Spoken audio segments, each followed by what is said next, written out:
Gravação iniciada.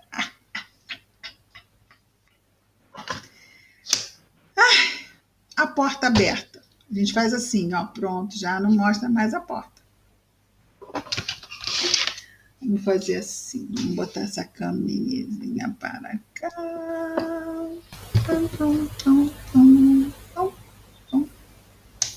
Muito bem.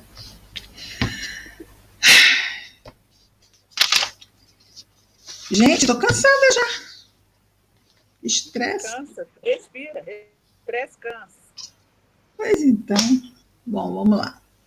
Sejamos todos bem-vindos. Eu falei com todo mundo. Regina, seja bem-vinda. Ana, Icleia, Sayonara, Georgina, Mônica, Oi. Patrícia, Roberta. Tem mais alguém que eu não falei? E Daniele, claro. Muito bem. Muito bem. Então vejamos lá. Nós hoje vamos para a questão 66. Nós estamos no capítulo 4, princípio vital. Estamos ainda na parte dos seres orgânicos e inorgânicos. Georgina, lê para nós essa, por favor.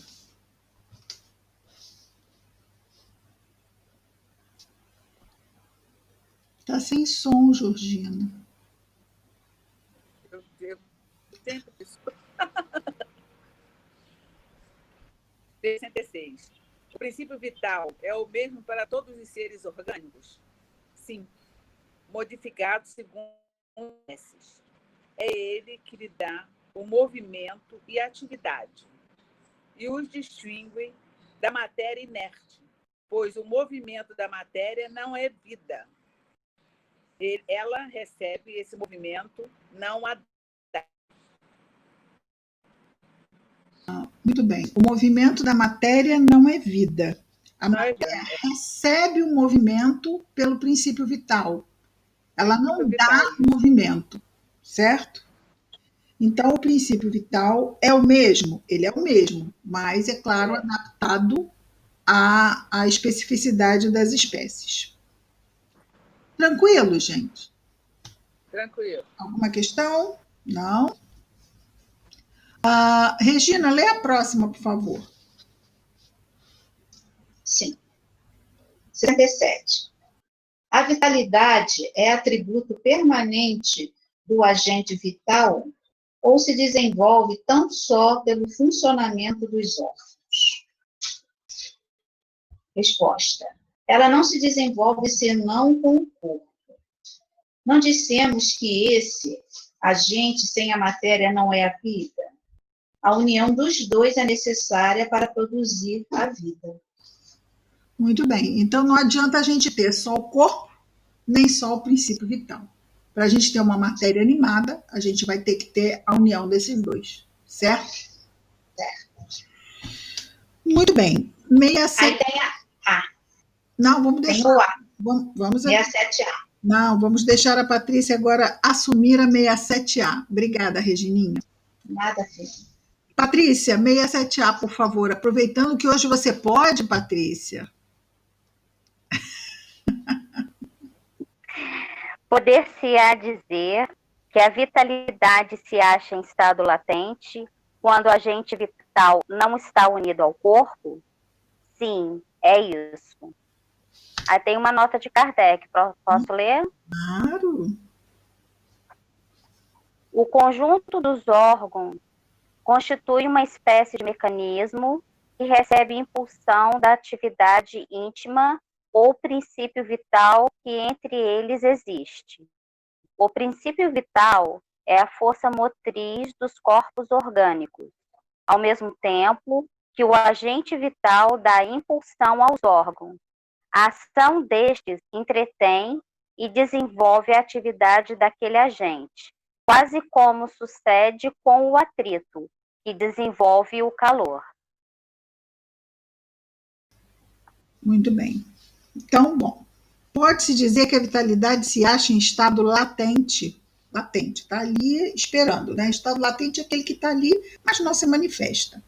quando o agente vital não está unido ao corpo. Então, vejamos, nós temos um desencarnado. Nós temos o corpo, certo? Temos o corpo.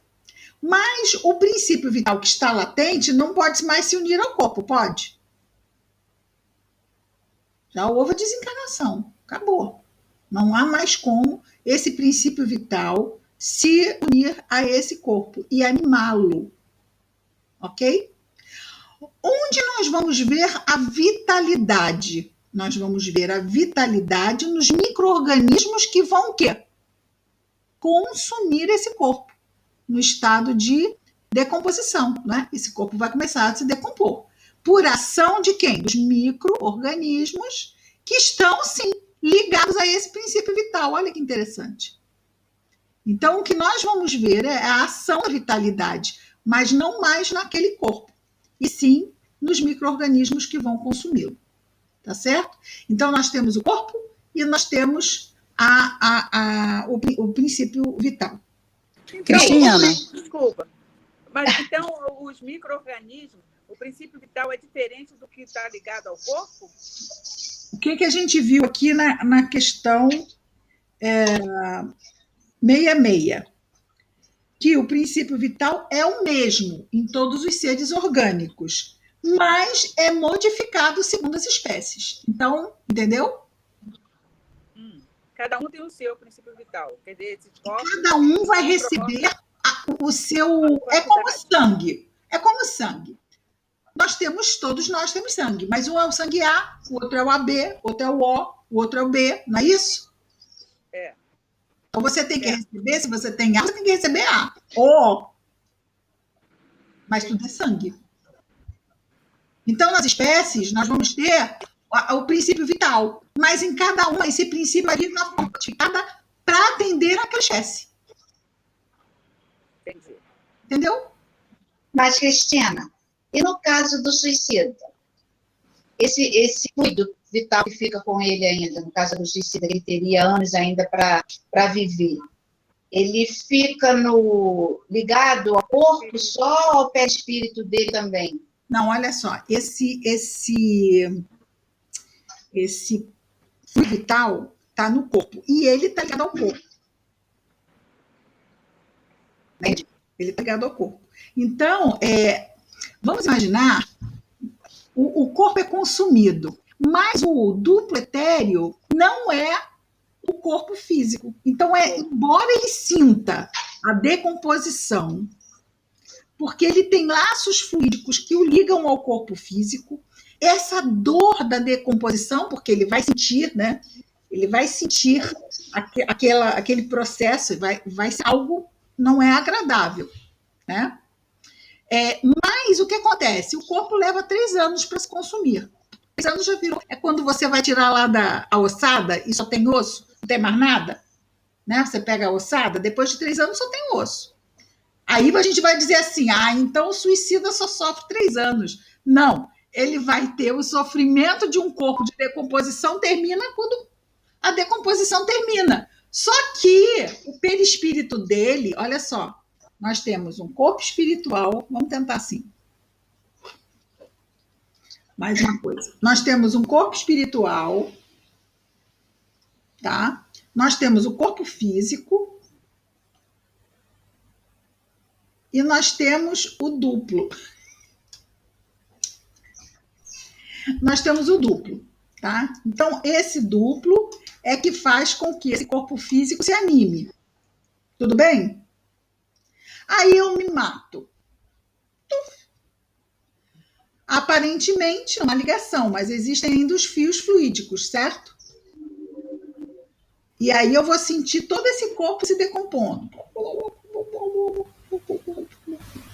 Nunca ele é desligado, esses laços? Esses laços nunca são desligados quando há o suicídio? Para que seria? Me dê um motivo. Evitar dor, sofrimento. Que ele optou. Ele usou o livre-arbítrio e optou pelo sofrimento. Por que você vai tirar isso dele? Pois ele quis isso. Ele fica... Ignorância, desespero, tem atenuante. Muito bem. Então, ele que é imortal, Ele precisa sentir o peso da escolha dele para, numa próxima existência, ele inconscientemente vai pensar 2 vezes antes de fazer. É por daí que vem o pânico das baratas? Eu não sei, eu acho que o pânico de barata pode vir por muitas coisas. Mas acho que essa é uma das principais, não? É um bom motivo para ter pânico de barata, mas você dizer, eu tenho pânico de barata, porque... Não, evita isso. Não, sim, claro. Mas pode ser uma das razões. Explica, né? Pode, mas se aí vai aquela distância gigante, né? Sim, claro. Vamos imaginar que a pessoa se suicida. E aí você crema o corpo dela. E o que vai acontecer? Ela vai sentir uma dor, não vai? É mais ou menos Joana d'Arc no poste sendo queimada. Ela vai sentir uma dor. Mas ela vai sentir uma dor durante o tempo. Mas aquele corpo que ela estaria sentindo a decomposição durante não sei quanto tempo, ela não vai sentir. Eu, sinceramente, não tem como escolher uma coisa terrível ou uma coisa terrível. Horrorosa. São 2 formas terríveis, né? Eu prefiro não me matar para não ter que passar nem por uma coisa nem por outra, né? Mas seria uma forma da pessoa, ela sofre muito de uma forma pontual, mas ela não vai passar pela decomposição, pela percepção, né, das sensações da decomposição. Tudo bem, mas vai passar pela incineração. Ora, eu sinceramente, eu não sei escolher o que é pior nessa história, tá? Eu me abro mão de qualquer coisa além disso. Mas seria uma forma de encurtar, tá? De qualquer forma, mais morto do que está não vai ficar, está vivo, correto? O que vai acontecer? O corpo se consome,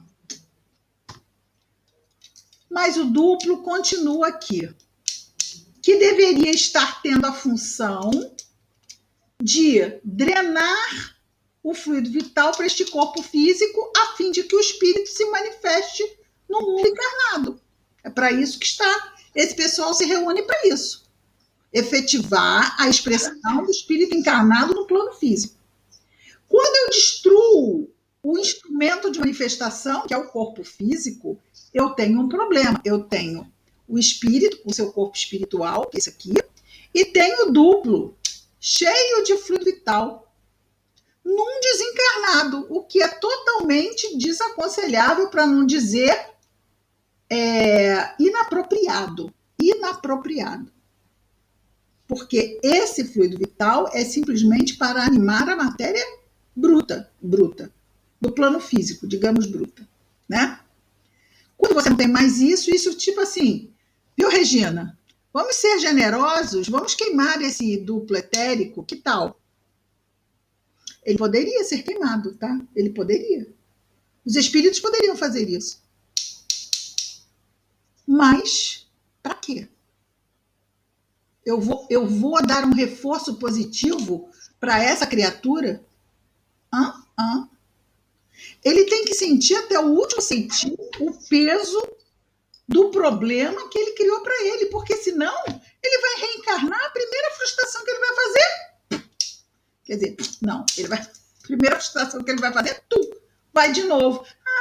Mas vem os bonzinhos, os espíritos superiores. Tadinho, vamos resolver, ele está sofrendo tanto. Deixa que dali não passa. Morrer, mas morre. Esse duplo etérico, ele não é eliminado com a consumação do corpo físico, não, né? Não. Diz-nos, vocês conhecem o professor Jorge Andréa? Já ouviram falar dele? Sim.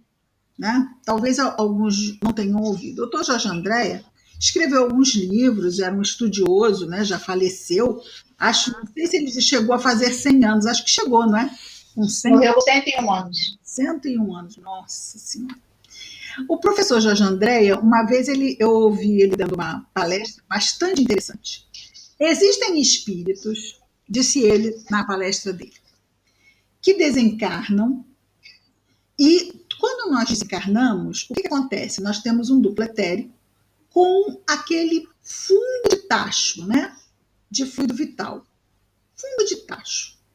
Então, nós temos, inclusive, se eu não me engano, é Obreiros de Vida Eterna, que fala do cemitério, que o pessoal fica esperando os desencarnados chegarem, os féretros chegarem nos cemitérios, aí ficam aqueles espíritos no muro, esperando o féretro chegar para atacar os despojos que estão no caixão, que tem resto de fluido vital. Como é que nós, por exemplo, facilmente percebemos isso? Nós percebemos isso porque um homem que morre, ele tem a barba cresce ainda. Vocês já viram isso? Quando chega no velório, o morto está com uma barba como se tivesse por fazer. Mas ele tinha acabado de fazer a barba quando ele teve aquele ataque cardíaco e morreu. Só que ele estava com vitalidade. E aí cresce a barba. Cresce a barba. Né? Tem aquela barba por fazer. Então, quer dizer, existe um resíduo de fluido vital nos corpos desencarnados que podem ser vampirizados, porque aquele pessoal está lá sem fazer nada, né? Gosta muito de um fluido vital, porque o fluido vital faz com que eles possam ter uma percepção melhor das coisas físicas. Mas os espíritos vampirizadores, eles mantêm o duplo etérico. Isso aí, tá? Professor Jorge André. Os espíritos vampirizadores, eles mantêm o duplo etérico. Como? Porque eles morreram. Então, aquele resto vai acabar. Mas quando eles vampirizam, eles absorvem de novo aquela energia vital. Entende? Então, disse o professor Jorge Andréa que em reuniões mediúnicas, esses espíritos são levados para naquilo que chamamos de choque anímico, que é o contato do desencarnado com a energia do encarnado. Quando se dá aquele choque anímico, isso queima os duplos etéricos. Olha que interessante essa informação do professor Jorge André, não é? Veja bem, essa é a fonte que eu tenho da informação. Não tenho outra, tá? Então, a informação que eu tenho é do professor Jorge Andréa, que deve ter tido, ou nas reuniões, ou não sei o quê, não sei. É uma fonte que eu considero confiável, mas como é um encarnado e como também nós não somos perfeitos, é algo que eu considero, mas não levo como verdade, entende? Mas eu considero que tem a sua razoabilidade, tem o seu certo sentido, tá?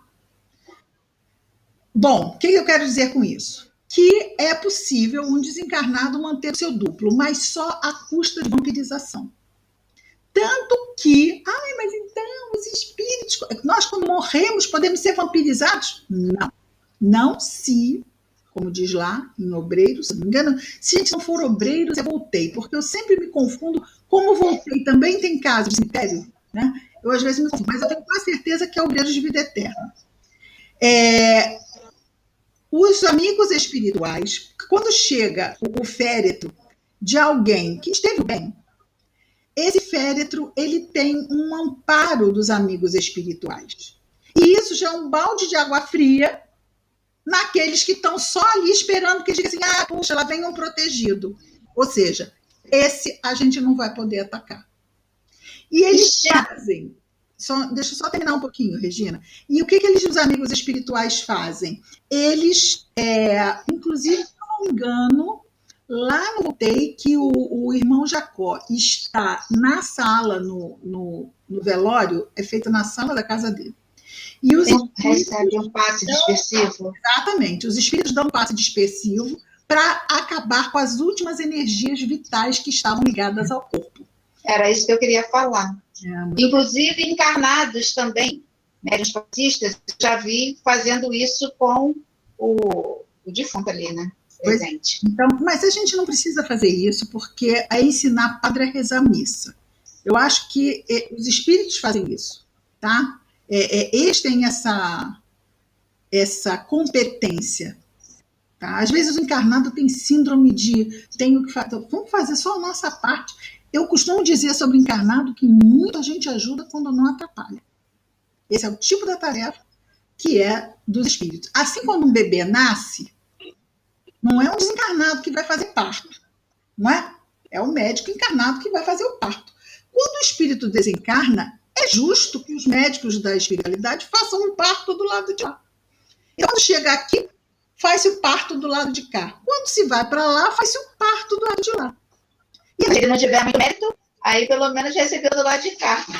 Se ele não tiver muito mérito, os encarnados vão estar fazendo movimentos com as mãos. Simplesmente. Porque se ele não tiver ser liberado daquela energia, ele não será.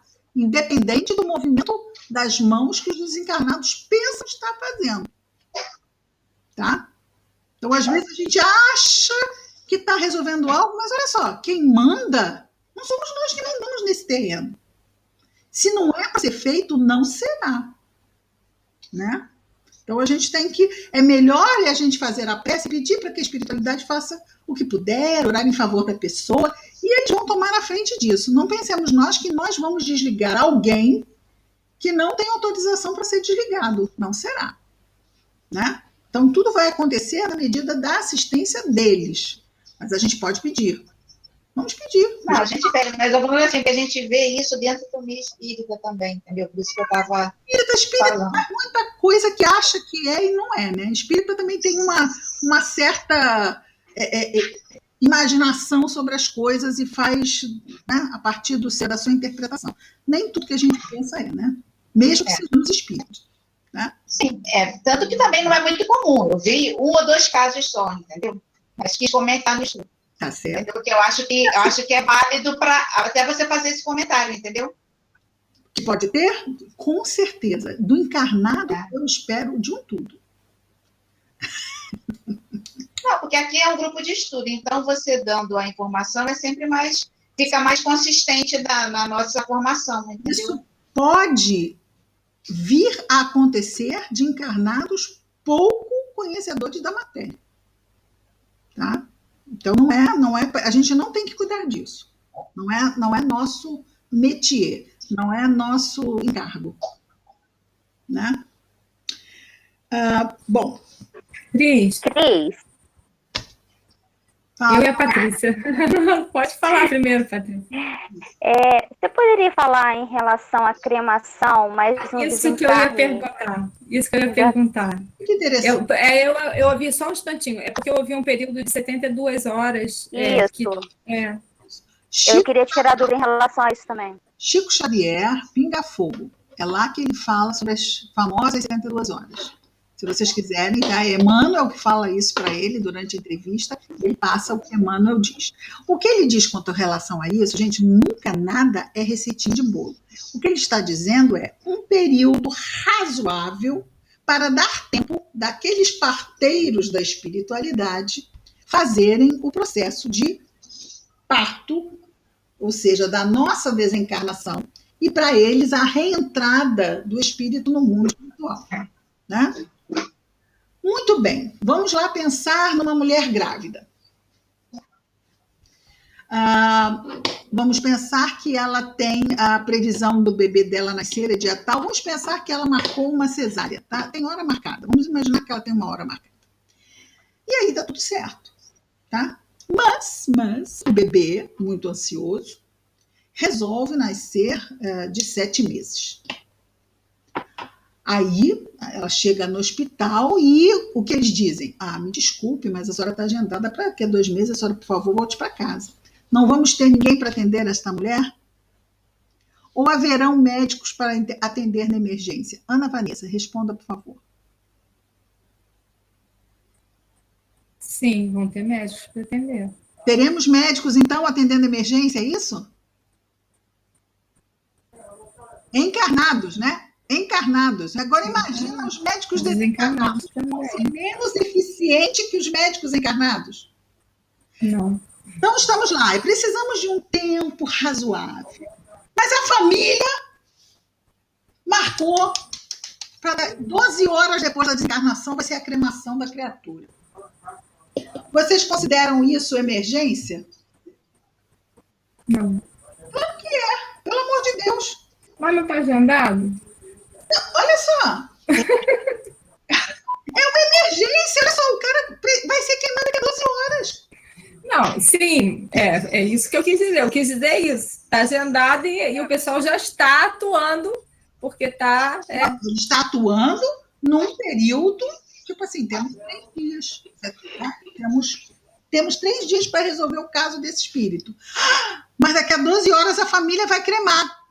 Passa o que estava na planilha de agendamento normal, passa para a planilha de emergências. Sim. Entendeu? Todos os seres. Esse passou na frente. Por quê? Porque vai ser cremado daqui a 12 horas. Mas todos têm esse mérito de atendimento, bandidos, estupradores, vão ter esse recurso? Quem quer cremar um estuprador? Ele vai para uma cova rasa, se alguém reclamar o corpo, porque cremar, gente, tem custo isso, vocês sabem, né? Isso tem custo. Você cremar alguém, a coisa mais barata é você botar numa cova rasa.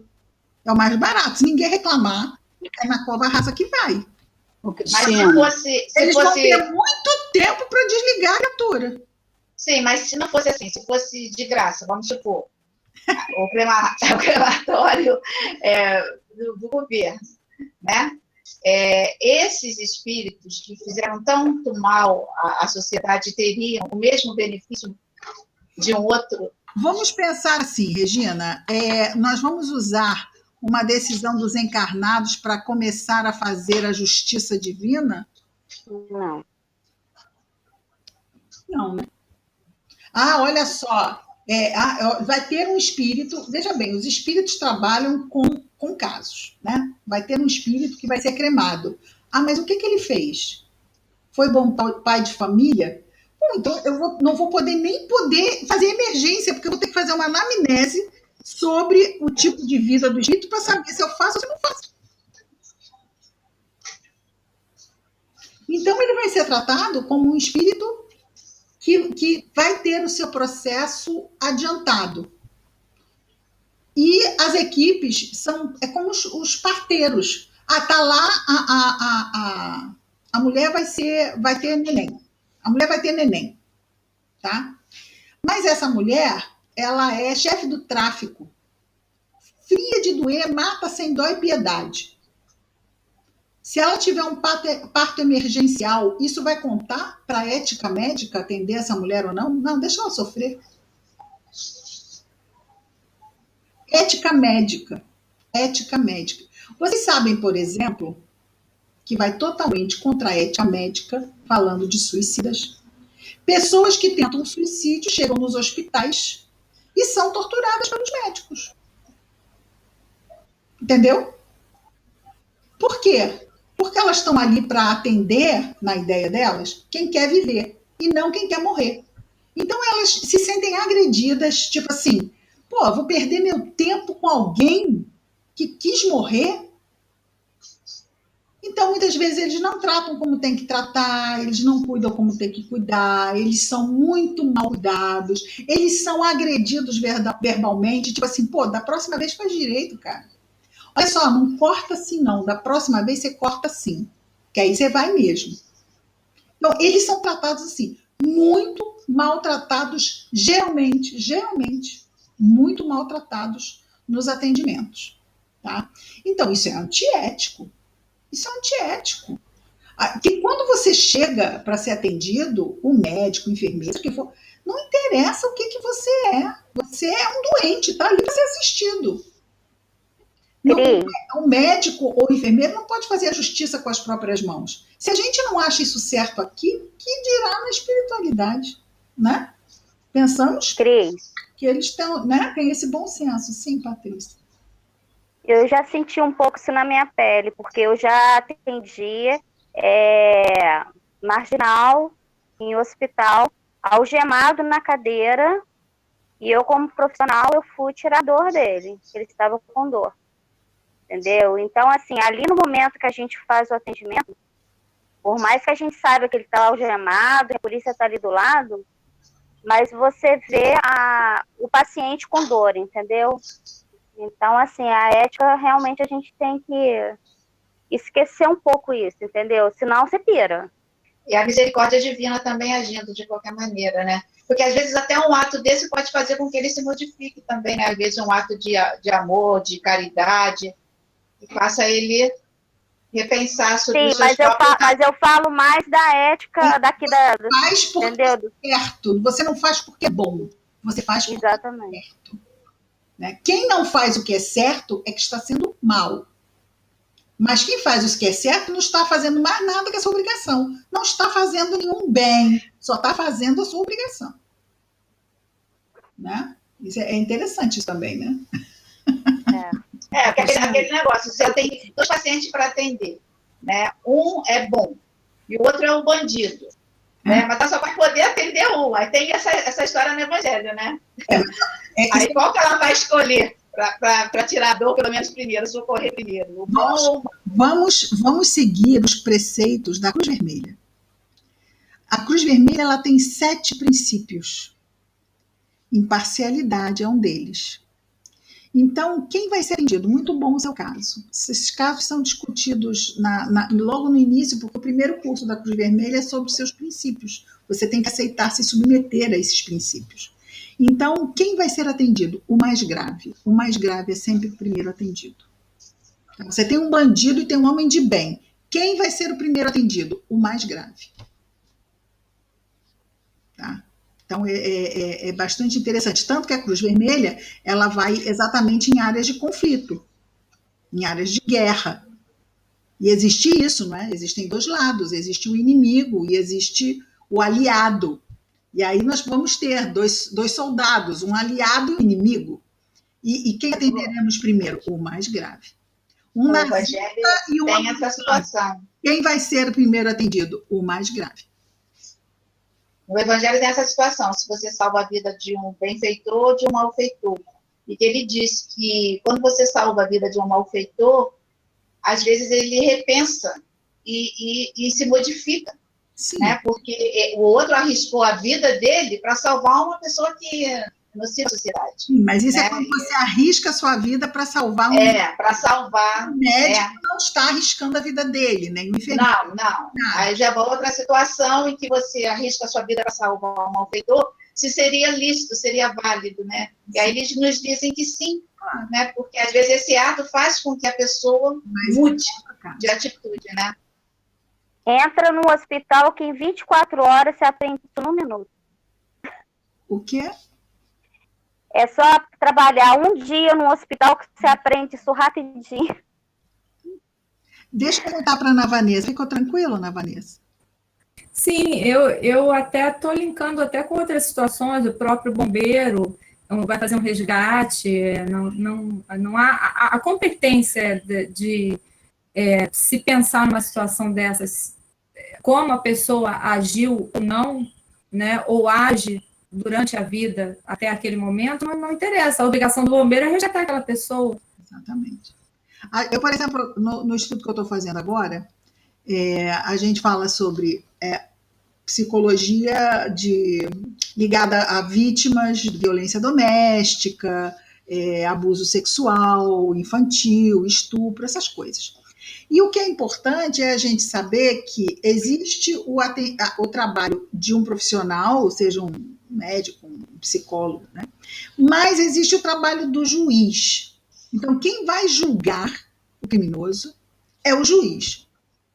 Não é o profissional que não seja da área jurídica. Às vezes a gente tem esse anseio de justiça, mas não podemos misturar as áreas de competência. Cada um faz o que for da sua competência.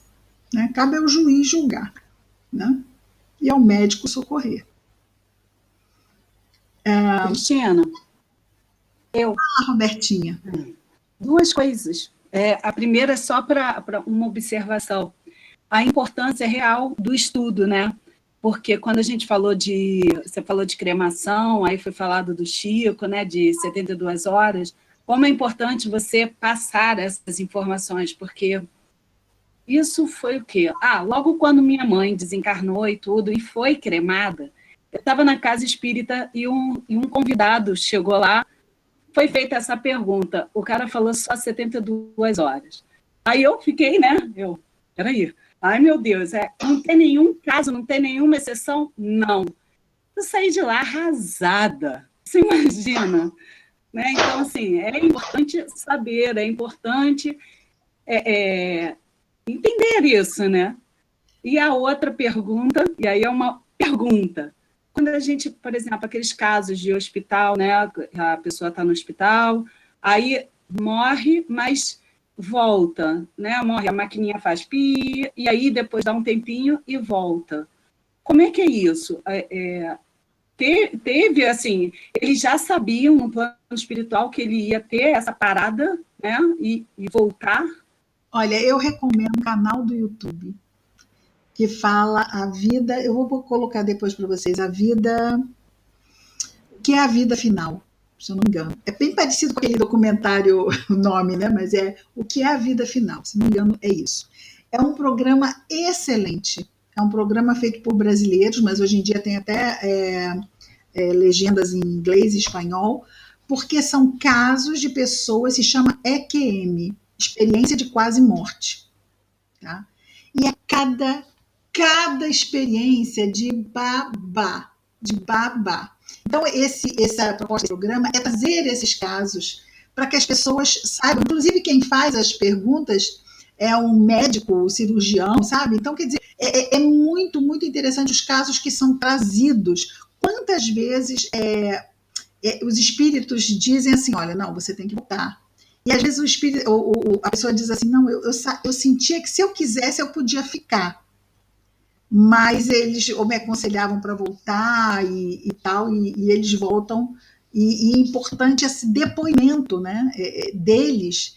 Parece que... Lembra que houve aquele movimento para os espíritos virem no meio do século XIX para chegar à doutrina espírita, de se manifestaram por todo o mundo?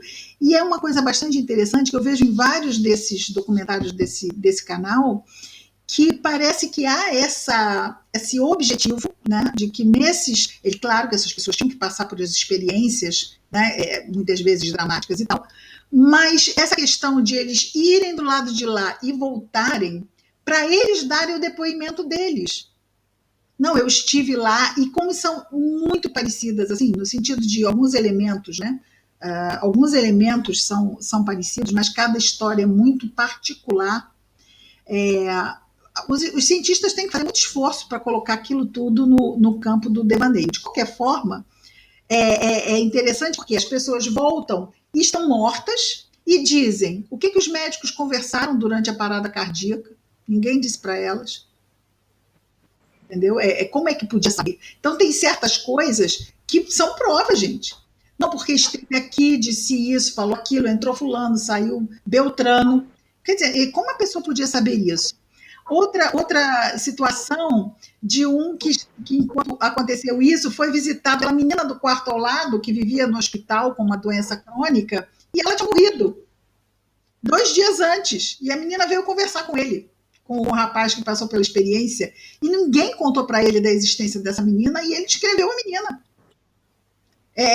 Então, são essas coisas que mostram, eu vejo, Roberta, que nada, gente, nada é feito, nada acontece por acaso na nossa vida. Tá? Nada acontece por acaso. Tudo tem um propósito. A espiritualidade tem sempre propósitos. Só que às vezes a gente não sabe. Podem ser propósitos para o mundo, podem ser propósitos pessoais. Sabe? Muitas pessoas que passam por essa experiência de quase morte e voltam com uma outra visão da vida.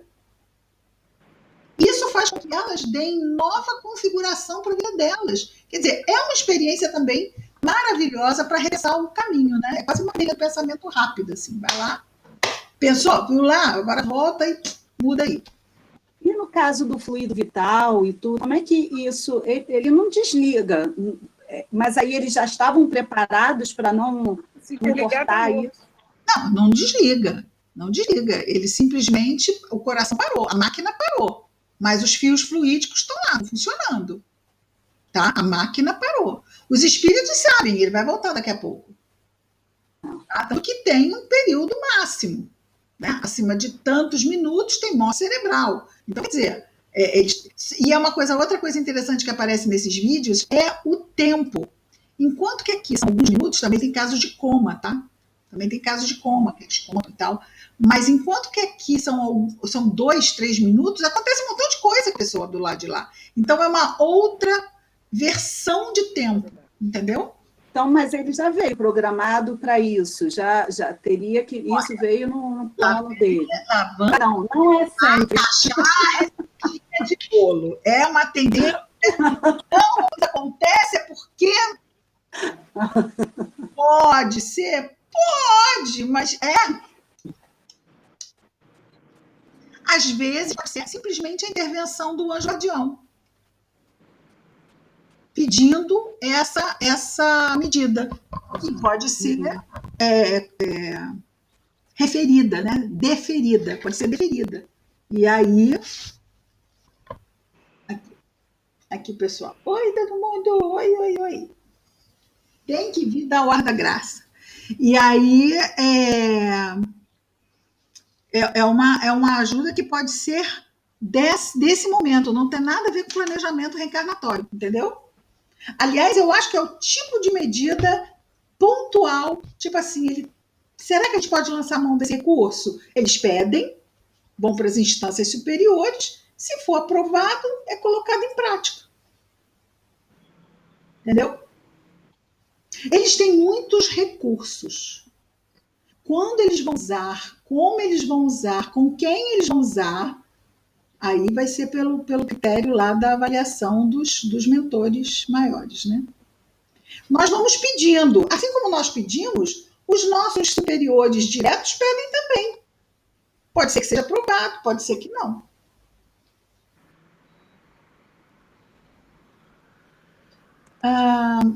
Esse assunto tá bom, né? Esse assunto tá bom, né? Oi, Cristina. Oi, fala. Inclusive, essas 2 horas está na lei. As leis municipais é que regem 72 horas. Ouviram o pinga-fogo, então. Ouviram, porque é regido por lei. É interessante, né? Você vê, o meu pai não foi cremado depois de 72 horas, ele foi cremado antes, eu sabia disso. Entendeu? Ele foi mas eles são obrigados a cumprir 72 horas. Mas não tem isso não, tá? Desculpa. Depende do município. Não, eu sei. Às vezes eles não cumprem. Não. Mas se a família exigir, eles têm que cumprir, porque está na lei. Sim, se a família exigir. Mas eu não exigi, não. Eu já mandei o fax para o mundo espiritual e falei assim, gente, olha só, é isso aí, por favor, passem para... Pronto, é isso. A gente só faz o que pode fazer, não é? Então, o que a gente não pode, não adianta a gente tentar ser super Mulher Maravilha, porque isso fica bonito no filme, mas na realidade nem sempre isso acontece. Muito bem. Ana, alguma questão? Ana está ali quietinha. Você consegue ligar o microfone? Você já aprendeu a ligar esse microfone, Ana? Já aprendeu? Então liga o microfone. Liga. Quer falar? Fala. Vai, aperta o dedinho assim. Isso, fala. Não. Tá tudo ok? Não? Conseguiu, Ana? Isso, fala, Ana, fala.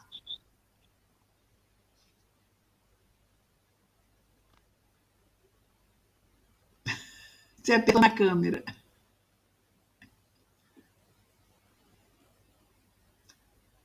Fala.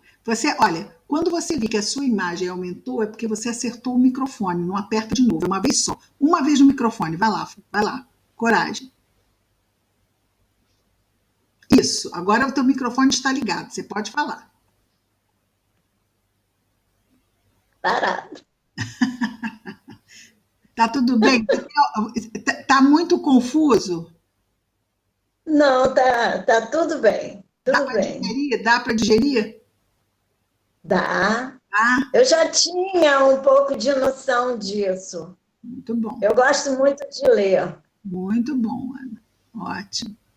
Muito bom te ouvir. Tá? Agora vai lá com o dedinho de novo, faz. Microfone. É isso aí, gente. É bom para exercitar a técnica. Né? São 18 horas, Cris. Você tem hora. São 18 horas. Deixa eu perguntar uma coisa para vocês. A gente viu agora o 67 ponto A, é isso?